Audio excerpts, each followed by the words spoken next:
Hi friends, नमस्ते दोस्तों। मैं अरविंद आपका अपनी क्लासेज में स्वागत करता हूं। दोस्तों, हम शल्य सालक्य विज्ञान में जो रक्त मोक्षण है उनकी विधियों का अध्ययन कर रहे थे। तो रक्त मोक्षण है उसको जो क्रम है ये दो प्रकार से किया जाता है। एक है अनुशस्त्रकृत यानी शस्त्र के अतिरिक्त जो साधन है उनके द्वारा, एक है शस्त्रकृत। तो हम अनुशस्त्रकृत में जलोक विधि जान रहे थे। इससे पहले हमने सरंग, अलाबू, घटी विधि जानी थी। अभी हम जान रहे थे जलोक विधि। और जलोक विधि में भी हमने लास्ट लेक्चर में जलोक क्या होता है, साथ में ही सैविस और निर्विष जलोक है उनका करेक्टरिस्टिक्स या उनके लक्षण क्या होते हैं, कैसे उनकी पहचान की जाती है, कहाँ पे ये पाई जाती हैं, इन सब के बारे में अध्ययन किया। उसके बाद में हमने जो चिकित्सा में उपयोग होने वाली जो 6 निर्विष जलोक हैं उनके बारे में अध्ययन कर रहे थे। तो अभी हम जानेंगे कि जो जलोक है उनका पालन कैसे किया जाता है, यानी कि जलोकों का कैसे प्रिजर्वेशन किया जा सकता है। उसके बाद में हम आगे जलोक पातन यानी जलोक वचारण या जलोक कैसे लगाई जाती है, इससे चिकित्सा में कैसे यूज में लिया जाता है, जो प्रधान क्रम, पूर्व क्रम, प्रधान क्रम एंड पश्चात क्रम, वो तीनों क्रम हम जानेंगे जलोक के। तो ये एग्जाम की दृष्टि से बहुत महत्वपूर्ण टॉपिक है। तो इसमें दिखा हुआ है कि जलोक का पालन कैसे करना चाहिए। तो सबसे पहले जलोक को पकड़ने के लिए यानी इसको पकड़ने के लिए हम जो लेदर यानी चमड़े का जो पीस होता है इसको गिल्ले चमड़े की सहायता से हम पकड़ के घड़े में रख सकते हैं। तो इसको जो गिल्ला चमड़ा है, चमड़ी है, वो लेके उसके द्वारा भी पकड़ सकते हैं। दूसरी जो इसकी कलेक्शन की जो विधि दी हुई है कि इसमें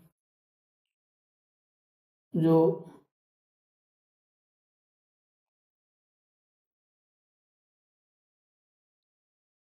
कि कोई भी मर्त जानवर या आदमी की जो जंघा है या थाई है उसको यूज में लेके उसके चारों तरफ हम यानी उसमें क्षीर मिल्क लगा के या साथ में ही नवनीत या घृत या घी लगा के उसके बाद यदि हम उसको पानी के अंदर डालते हैं तो जलोक है वो अट्रैक्शन करती है और उस पे आके वो चिपक जाती है। यानी वो उसके चिपकने से हम उसको बाहर निकाल लेते हैं। उसके बाद में हम उसको कलेक्शन कर सकते हैं और घड़े में रख सकते हैं। इसके साथ ही दिया हुआ है कि उसके बाद उसकी स्किन को हम हरिद्रा या जो रॉक साल्ट है, सेंधव लवण है, उसके द्वारा हम उसको वॉश कर सकते हैं और उसको कलेक्ट कर सकते हैं। तो ये दो प्रकार से हम कलेक्शन कर सकते हैं, यानी गीले चमड़े का जो टुकड़ा है उससे पकड़ सकते हैं। दूसरा हम कोई भी हड्डी लेके या कोई भी लेके उसके चारों तरफ हम थाई या जांग की कोई भी हड्डी लेके पार्ट लेके उस पर हम फिश मिल्क ये लगा के यानी कोई भी मांस लगा के बाद में हम उसको पकड़ सकते हैं। तो ये दिया हुआ है कलेक्शन का टाइम। हमने आपको बताया कि सर्द ऋतु में हम इनको पकड़ेंगे तो अच्छा रहेगा। नेक्स्ट है प्रिजर्वेशन ऑफ लीचेज, यानी जलोक का कैसे संरक्षण करते हैं।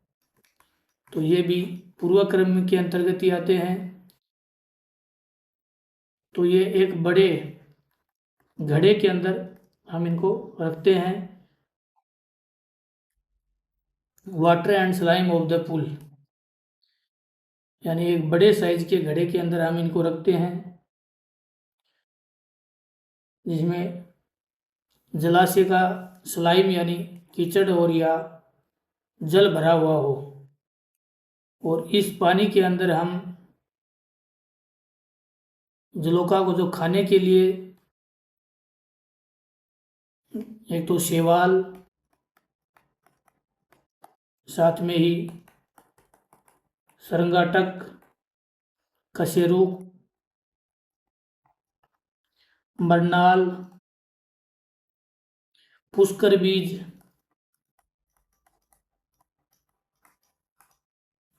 शुष्क मांस यानी मीट, ड्राइड मीट, शुष्क मांस एंड जलकंद का चूर्ण,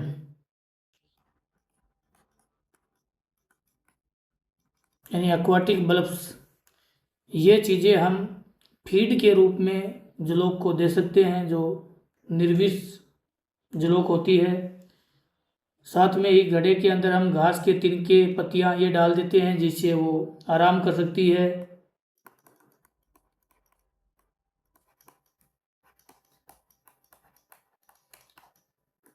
तो ये है जलोक की पालन की विधि या प्रिजर्वेशन की। अब कंडीशंस दी हुई हैं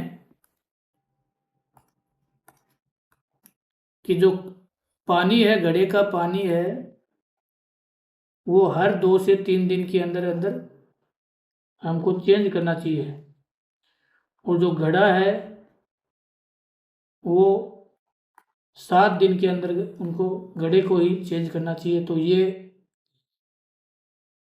यदि एग्जाम में पूछा जाता है जलोका पालन या जलोक संग्रहण की विधि, तो आप बता सकते हैं। ये पूर्व क्रम में भी आप लिख सकते हो। अब हम जानेंगे कि जलोक कब कौन सी व्याधि में काम में लेते हैं। इसमें अलग अलग दिया हुआ है, जैसे वात जनित 2 व्याधियां हैं, उनमें सरंग काम में ली जाती है, यानी श्रृंग यंत्र जो वात है उसको वात जनित जो रुधिर है उसको खींच लेती है। जलोक है ये पित्त व्याधि में, पित्त जनित व्याधि, क्योंकि ये जल में रहती है, इसे शीत प्रकृति की होने की वजह से। और अलाबू है, अलाबू है ये तिक्त, यानी इसमें जो घिया लेते हैं वो कड़वी घिया ली जाती है, इसलिए ये तिक्त होने की वजह से ये कफ का शमन करता है। यानी कफ जनित व्याधियों में अलाबू का यूज किया जाता है।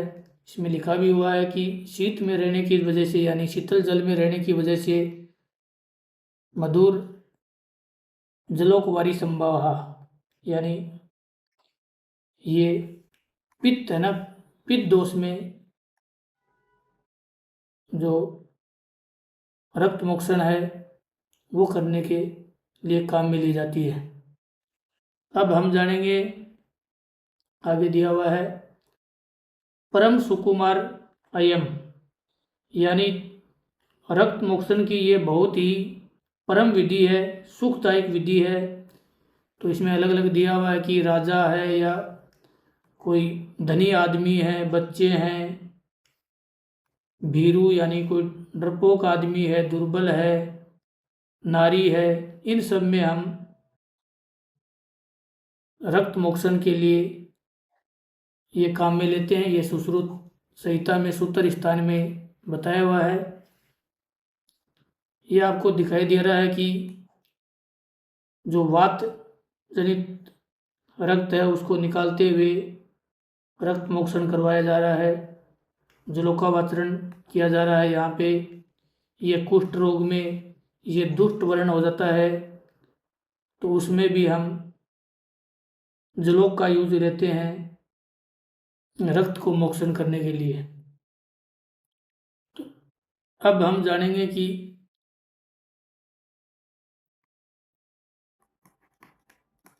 जलोकावचरण या जलोक लगाने की विधि। तो जो जलोक क्रम है यानी रक्त मोक्षण क्रम है। जलोक के द्वारा किसी भी क्रम के बारे में यदि पूछा जाता तो सबसे पहले हम पूर्व क्रम,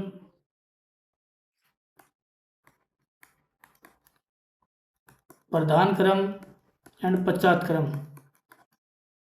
पूर्व क्रम एंड पश्चात क्रम है, ये लगभग सभी में सेम रहता है। चाहे कोई सा भी क्रम, ये उपक्रम या क्रम किया गया है, जैसे रक्त मोक्षण है, अग्निक्रम है, क्षार क्रम है, साथ में ही श्रृंग विधि के द्वारा, अलाबू विधि के द्वारा। और जो प्रधान क्रम है ये मेन है, जो अष्टविध क्रम इसमें काम में लिए जाते हैं। तो यहाँ पे रक्त श्रावण के लिए रक्त मोक्षण किया जाता है,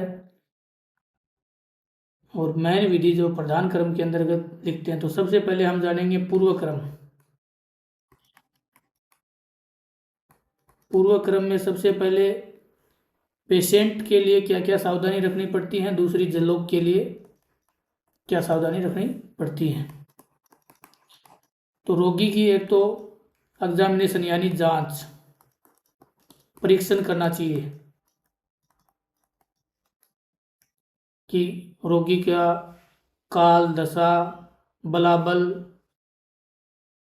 साध्य असाध्यता यानी साध्य रोग है या नहीं, जलोक के द्वारा उसका इलाज हो सकता है नहीं, ये सब करना चाहिए। उसके पेशेंट की जांच करनी चाहिए, वो जलोक का अवतरण के लिए फिट है या नहीं है।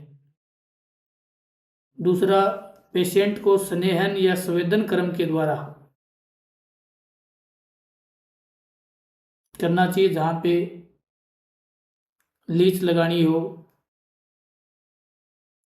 The affected part is rubbed with विघर्षण बाय रफ पाउडर ऑफ मृत एंड गोमय चूर्ण, यानी जिस पार्ट में जो दूषित रक्त निकालना हो, उस पार्ट में गोमय यानी गोबर चूर्ण या मिट्टी का चूर्ण से घर्षण करके उसको खुरदरा बना देते हैं, जिससे आसानी से जलोक उसमें लग सकती है। अब जलोक के लिए जो पूर्व क्रम दिए हुए हैं वो आपके सामने हैं। सबसे पहले लीच का जो निर्विष जलोक रहती है उसका सिलेक्शन करते हैं। लीच को एक्टिवेशन करने के लिए क्या करना पड़ता है, सबसे पहले लीच को हम बाहर निकालते हैं मटके से। उसके बाद में उसको जो हल्दी मिक्स्ड जो वाटर रहता है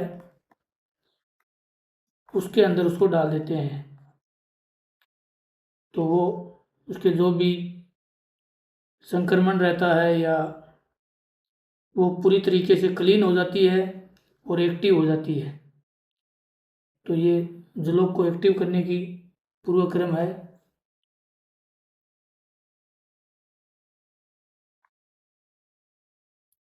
नेक्स्ट दिया हुआ है, आचार्य सुश्रुत ने और आचार्य वाघभट्ट ने बताया है कि कहाँ पे इसको रखना चाहिए, यानी जहाँ निशा, कलक और सोम मिलता हो वहाँ पे ही जलोक को रखना चाहिए। तो ये थे जलोक के पूर्व क्रम। पूर्व क्रम में हम जैसे आपको बताया, हल्दी ले सकते हैं, सरसों ले सकते हैं। तो इनमें पहले जलोक है उसको तर करते हैं, गीला करते हैं, उसके बाद उसको स्वच्छ जल है उससे उसमें छोड़ देते हैं, तो वो एक्टिव हो जाती है, यूज में लेने के लिए काम में हो जाती है। इससे क्या है कि जलोक का जो रुग्ण भाग है जहाँ पे दोष संचित हो वहाँ पे उसके बाद में लगाते हैं जलोक को। तो ये जलोक का पूर्व क्रम। अब है प्रधान क्रम, जो मेन क्रम है।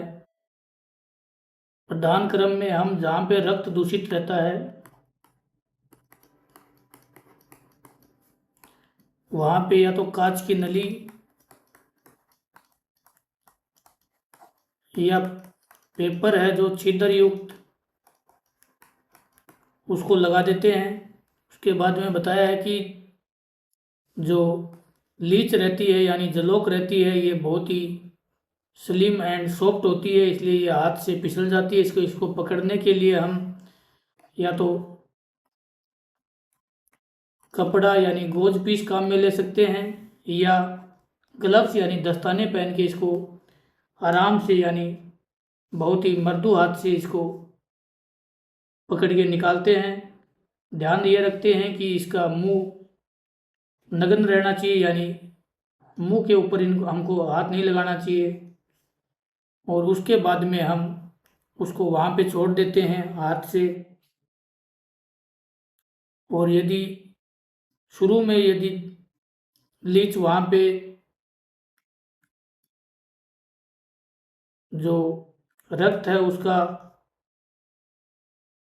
मोक्षण नहीं कर रही है, तो हम वहाँ पे या तो क्षीर बिंदु यानी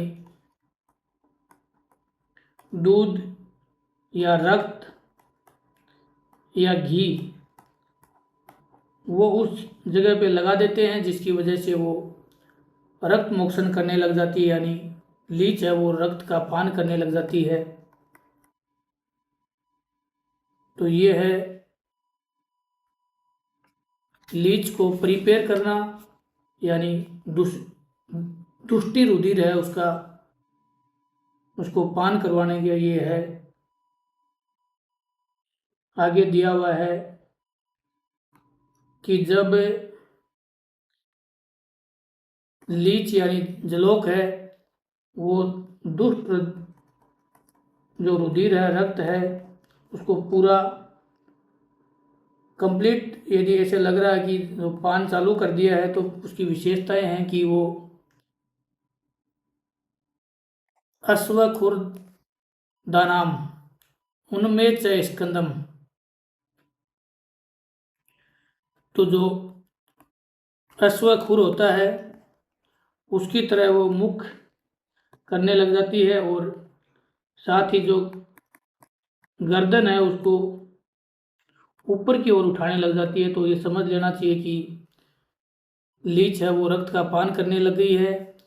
उसके बाद लीच जब रक्त पान कर रही हो तो ऊपर से हमें जल है, जल का जो गीले वस्त्र से उसको ढक देना चाहिए।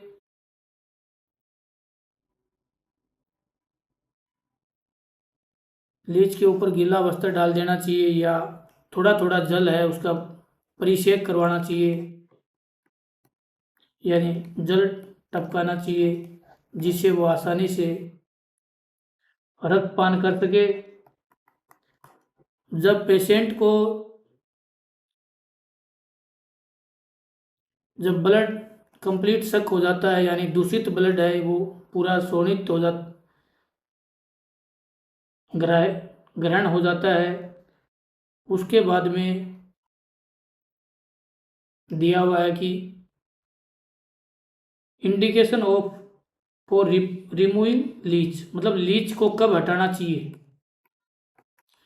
तो जब दंश साथ में ही तोद कंडू आदि होने लगे, यानी खुजली होने लगे, तोद होने लगे, तो उस टाइम में हमको पता लग जाना चाहिए, पेशेंट से पूछना चाहिए। तो वो शुद्ध रक्त को ग्रहण करने लग जाती है, उस टाइम में हमें लीच को छुड़वाना चाहिए। लीच को छुड़वाने के लिए उसके मुख के ऊपर हरिद्रा चूर्ण या नमक, सेंधव नमक,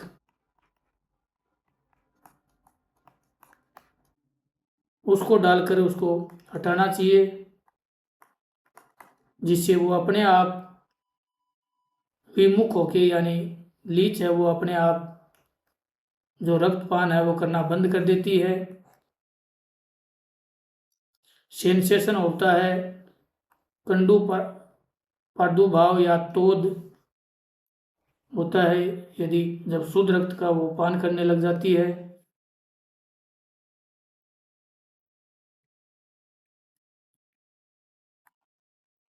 इसके आगे दिया हुआ है कि अतः शोणित गंधेन न मुंचेत मुखाम आस्या सेंधव चूर्णा किरेत, यानी उसके मुख के ऊपर सेंधव नमक लगा देते हैं।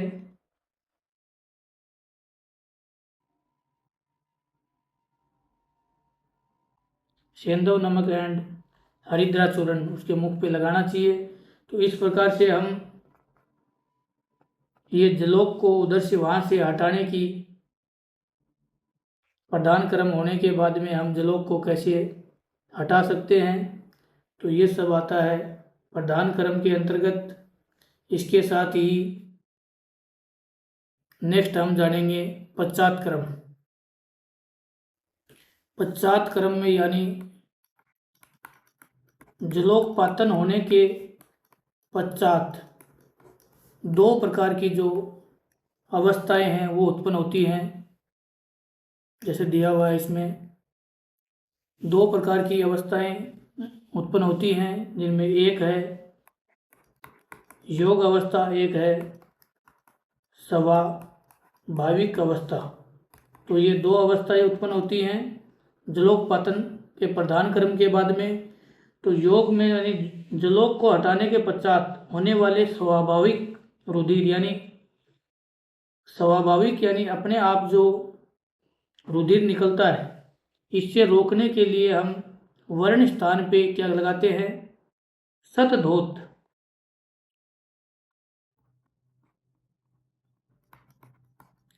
शतधोत घृत है, उसको अभ्यंग करना चाहिए और उसके ऊपर कपड़ा रख देना चाहिए, यानी जो कपड़ा है, पिच्चू है, उसको शतधोत में डुबोकर वो घाव के ऊपर यानी जहाँ पे हमने जलोक लगाई थी वहाँ पे रख देना चाहिए। तो ये तो है सम्यक योग, यानी स्वाभाविक रूप से जब जलोक है उसको हटाने के पश्चात। अब नेक्स्ट आता है हीन योग, अति योग एंड असम्यक योग। यानी एक है सम्यक योग, दूसरा है असम्यक योग हो।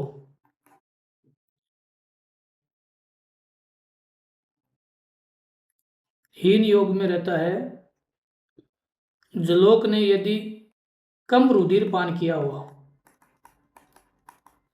यानी दुष्ट जो रक्त है वो शेष रह गया हो, तो ऐसी अवस्था में हम जलोकावरण को मधु आदि से रगड़ना बताया है। यानी जो वरण है उसको मधु के साथ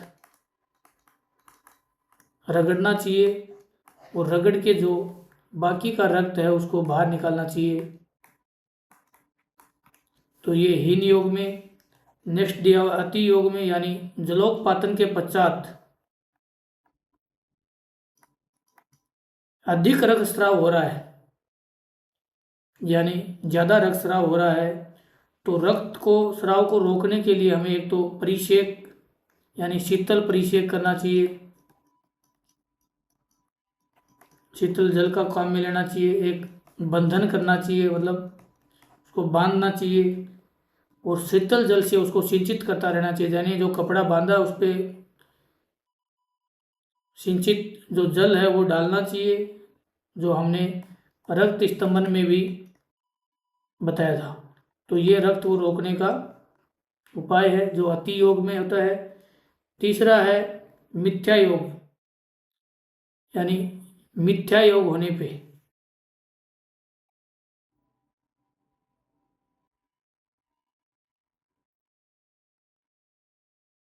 मिथ्या योग में कसाय मधुर सनिग्ध,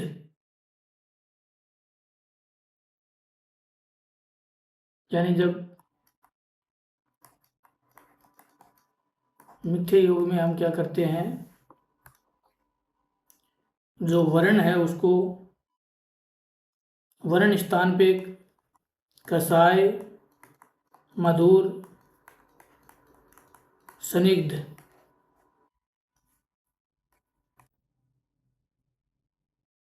इन द्रव्यों का अवलंबन या प्रयोग करना चाहिए। तो ये है मिथ्या योग के लिए। तो इस प्रकार से जलोक के जो पश्चात क्रम है उसके अंतर्गत दो प्रकार के योग आते हैं। एक आता है सम्यक योग यानी स्वाभाविक रुधिर का निकलना, जिसके लिए हम शतघोत घृत है उसमें डुबो के जो कपड़ा है वो लगाते हैं। हीन योग में यानी यदि दूषित ब्लड कम निकला है तो हम उसको मधु की सहायता से, शहद की सहायता से उसको निकाल देते हैं दबा के। और अति योग में हम परिषेक करते हैं, यानी जिसको मिथ्य शीतल जल से और उसको बांधते हैं, रक्त का स्तमन करवाते हैं यदि ज़्यादा रक्त का स्रावन हो रहा है तो। और तीसरा दिया हुआ है मिथ्या योग, यानी मिथ्या योग में भी हम कसाय, मधुर और संदिग्ध जो द्रव्य होते हैं उनका अवलेपन करते हैं। अब आगे दिया हुआ है कि केयर ऑफ द लीच, यानी प्रधान क्रम हो गया, उसके बाद में लीच को हम वापस कैसे तैयार करें कि लीच नेक्स्ट अपने जो क्रम के लिए तैयार रहे। तो उसके लिए सबसे पहले after falling off leech body should be anointed with तंडुल वे and mouth should be massage with the oil and salt. तो रक्तपान के उपरांत जलोक को हटाते हैं, उसमें तंडुल कंडन छिड़क देते हैं, यानी उसके ऊपर तंडुल कंडल है वो छिड़कते हैं और उसके मुख में भी तेल और लवण मल देते हैं, यानी जो तेल रहता है, जो साल्ट रहता है वो उसके मुख पे मल देते हैं। उसके बाद में उसकी पूंछ पकड़ के, यानी हमारे बाएं हाथ से, जैसे बाएं हाथ से उसकी पूंछ को हम पकड़ के उसके बाद में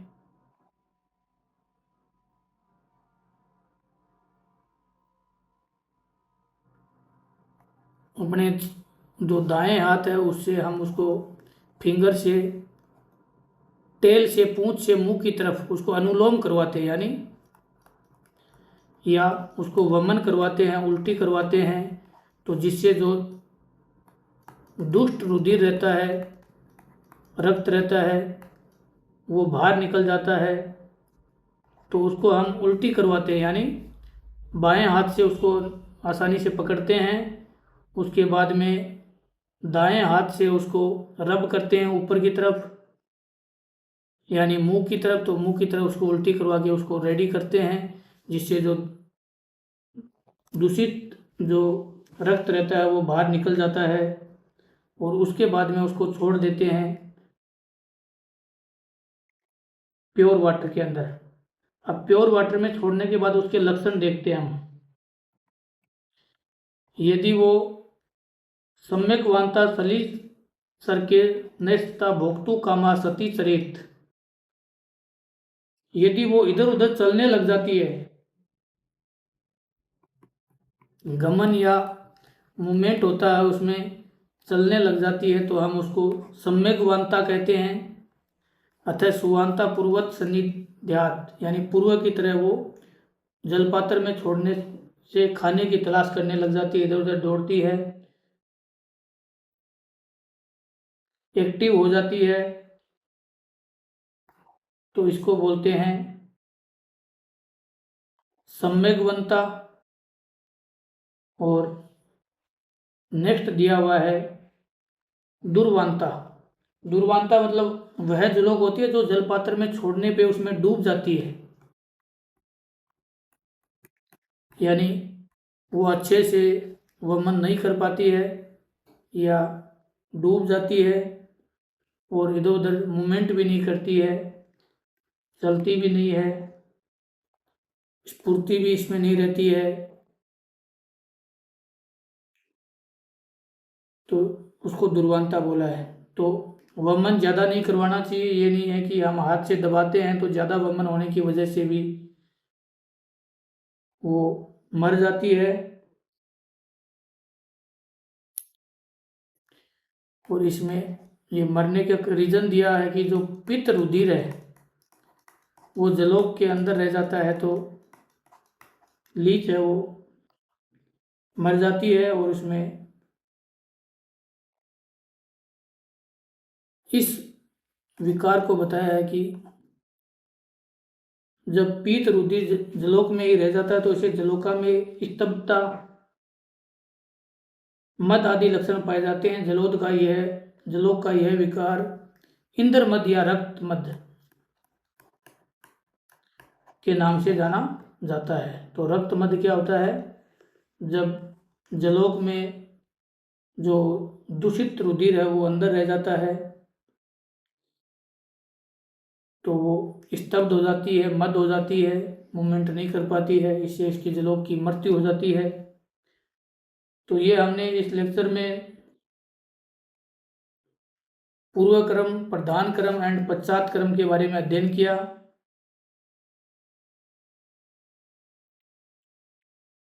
जलोक पातन की विधि के बारे में जाना। जो पश्चात क्रम में हमने सम्यक वांता एंड दुर्वावंता क्या होता है उसके बारे में जाना। इससे पहले हमने योग यानी सम्यक योग, अति योग, मिथ्या योग के बारे में जाना। एंड प्रधान क्रम में आपको बताया कि कैसे हम इसको यूज में ले सकते हैं। तो ये थी जलोक अवचरण की विधि या जलोक पातन विधि।